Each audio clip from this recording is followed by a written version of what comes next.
নমস্কার বন্ধুরা, আজকে যে ভিডিওটি আমি বানাবো এই ভিডিওটি হবে আজকের দিনের সেকেন্ড ভিডিও।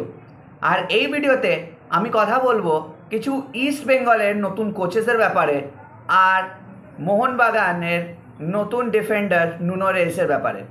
তো ভিডিও শুরু করার আগে দেখা হচ্ছে ইন্ট্রোর পরে।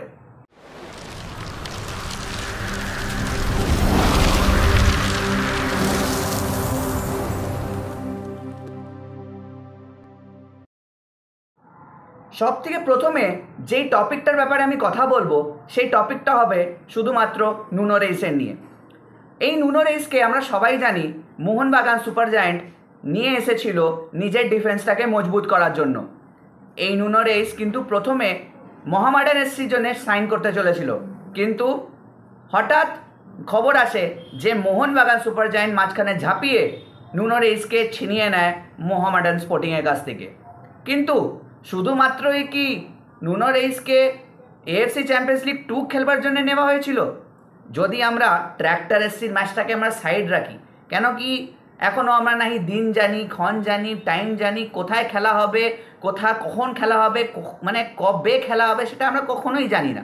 তো সেই জন্য যদি আমরা ট্র্যাক্টর এসসির ম্যাচটাকে সাইড রাখি তাহলে বাঁচলো মোহনবাগানের আর 4টি ম্যাচ। তো শুধুমাত্র কি নুনো রেইসকে 4টি ম্যাচ খেলার জন্যে নিয়ে আসা হয়েছে? নতুন এখন খবর বেরিয়েছে মোহনবাগানের ক্যাম্প থেকে যে হয়তো নুনো রেইসকে রেজিস্টার করানো যেতে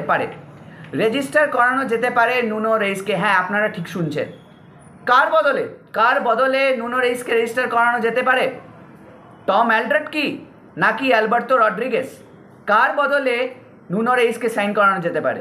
এখন অ্যালবার্তো রড্রিগেস মাতিয়ে ফুটবল খেলছেন আর উনি এখন 110% ফিট আছেন। এখন কারেন্টলি উনি ফিট হয়েছেন 100%।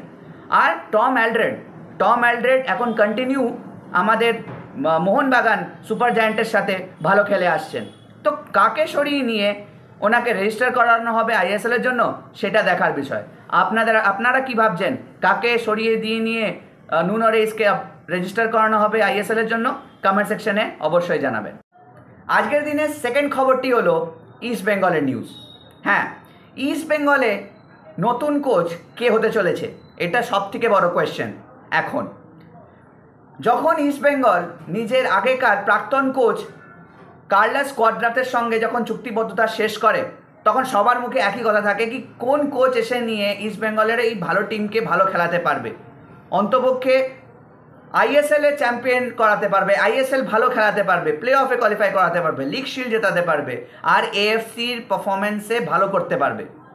সবার মুখে একই কথা, সব ইস্ট বেঙ্গলের ফ্যান্সের মুখে একই কথা। কিন্তু রিসেন্টলি একটা ডেভেলপমেন্ট হয়েছে ইস্ট বেঙ্গলের কোচের নিয়ে। আমি আগে বলেছিলাম দুজনকে শর্টলিস্ট করা হয়েছিল। ভুকোভোনাভিচের নামটা আমি নিয়েছিলাম আর সাইমন গ্রেসেনের নামটা নিয়েছিলাম। কিন্তু কারেন্টলি ভুকোভোনাভিচ নিজের রিসেন্টলি ইন্টারভিউতে জানিয়েছেন যে উনি এখন প্ল্যানে নেই ইন্ডিয়া ফেরত আসার। এখন উনি প্ল্যানে নেই ইন্ডিয়া এসে কোচিং করানো আদার দেন কেরালা ব্লাস্টার্স। উনি চান না এখন অন্য কোনো টিমকে কোচ করাতে, স্পেশালি ইন্ডিয়াতে। কারেন্টলি এখন যে খবরটি বেরিয়ে আসছে সেই খবরটি হচ্ছে আরও 2টি কোচের নিয়ে। হ্যাঁ, আরও 2টি কোচ, বাট এই 2টি কোচের সঙ্গে একটা স্ট্রং লিঙ্ক আপ হয়ে আছে ইস্ট বেঙ্গল এফসি। প্রথম যে কোচটি আমি নাম বলবো সেই কোচটি হচ্ছে অস্কার ব্রুজো। এই অস্কার ব্রুজোর আগে বাংলাদেশ ন্যাশনাল ফুটবল টিমের কোচ ছিলেন। তারও আগে বা তারপরে উনি বাংলাদেশের ফুটবল ক্লাবের একটি অন্যতম টিম বসুন্ধরা এফসিরও কোচ ছিলেন অস্কার ব্রুজো। এই অস্কার ব্রুজোর কিন্তু আইএসএলেরও কোচিং করানোর এক্সপিরিয়েন্স রয়েছে। উনি আগে মুম্বাই সিটি এফসির অ্যাসিস্ট্যান্ট কোচ ছিলেন। আই লিগেও ওনার কোচিং করার অভিজ্ঞতা আছে। এই অস্কার ব্রুজনের সঙ্গে একটা ভালো ডেভেলপমেন্ট তৈরি হয়েছে ইস্ট বেঙ্গলে।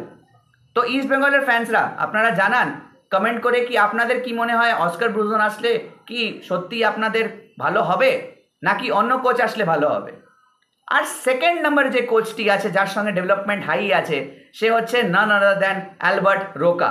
হ্যাঁ, অ্যালবার্ট রোকা আমরা সবাই জানি কত ভালো কোচ। উনি বেঙ্গালুরু এফসির সঙ্গে he did wonder. Albert Roca খুবই ভালো। এখন অ্যালবার্ট রোকা বেঙ্গালুরু এফসির ডাইরেক্টর হচ্ছে, স্পোর্টিং ডাইরেক্টর হচ্ছেন। ওনাকে আনাটা একটু টাফ হচ্ছে, কিন্তু but still East Bengal FC are really trying really hard যে অ্যালবার্ট রোকা আইএসএল এর কোচিংয়ের দায়িত্বতে ফিরে আসুন আর 100 বছর পুরনো ক্লাব ইস্ট বেঙ্গলের হয়ে কোচিং করা। আমরা সবাই জানি যে অ্যালবার্ট রোকা একজন ভালো ব্যক্তি আর খুব ভালো কোচিং, ওনার মাইন্ডসেট, ওনার ট্যাকটিক্সে নিয়ে আমরা ওনার ফুটবলিং যখন অন্য ক্লাবসে যখন কোচিং করাতো, যখন বেঙ্গালুরু এফসিকে কোচিং করাতো, তখন আমরা দেখেছি কি কত ভালো ট্যাকটিক্স নিয়ে উনি কোচিং করাতে। তো সেই কি অ্যালবার্ট রোকা ফিরে এসে নিয়ে কি ইস্ট বেঙ্গলকে ভালো কোচিং করিয়ে নিয়ে আবার সেই স্ট্রং পজিশনে নিয়ে যেতে পারবে ইস্ট বেঙ্গলকে? কমেন্ট সেকশনে জানাবেন আপনাদের এবার কি মনে হয় যে এই দুটি কোচের মধ্যে কোন কোচ আসলে ইস্ট বেঙ্গলের লাভ হতে পারে আর ইস্ট বেঙ্গল টপে ফিনিশ করতে পারে আইএসএল এর লিগ টেবিলে, শুধুমাত্র লিগ টেবিলে না আর এএফসি টুর্নামেন্টেও। আজকের ভিডিওটা এই পর্যন্তই। যদি আপনাদের ভিডিও ভালো লেগে থাকে তো অবশ্যই লাইক করবেন, কমেন্ট করবেন আর লাস্ট পর্যন্ত সাবস্ক্রাইব করতে ভুলবেন না। দেখা হচ্ছে অন্য কোনো ভিডিওতে, ততক্ষণ ভালো থাকবেন, সুস্থ থাকবেন, নমস্কার।